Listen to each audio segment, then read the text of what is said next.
How to downgrade from Windows 10 Enterprise to Windows 10 Pro. Switching from Windows 10 Enterprise to Pro can make sense for users, especially SMBs, who no longer need advanced enterprise features. Before we begin, be sure to subscribe to Ninja One's IT Video Hub and our YouTube channel for more tech content like this. Ways to downgrade. There are two main ways to downgrade. Use a valid Windows 10 Pro product key. If you have a valid Windows 10 Pro product key, open Settings, go to Update and Security, then Activation. Click Change Product Key, enter your Pro key, and follow the prompts. Restart your PC to complete the downgrade. This method preserves your files and apps. Perform a clean installation. If you don't have a product key, you'll need to do a clean installation.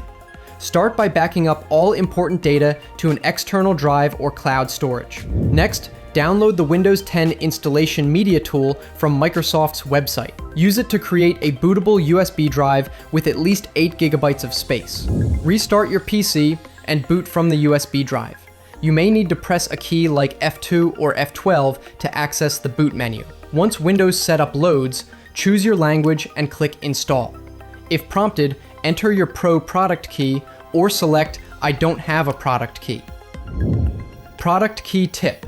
If your product key doesn't work, make sure it's for Windows 10 Pro, not Enterprise or a volume license. You can check your current license type by opening Command Prompt and entering slmgr-dli.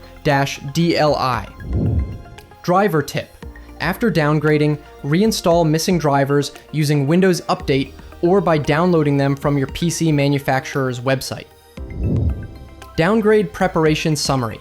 Downgrading from Enterprise to Pro requires some preparation. Whether you're using a product key or performing a clean install, back up your data, verify your license type, download essential drivers in advance. Switching to Windows 10 Pro is achievable with the right steps, whether you're simplifying your system or saving on licensing costs. For more information, check out our official blog post on how to downgrade from Windows 10 Enterprise to Windows 10 Pro, linked in the description below.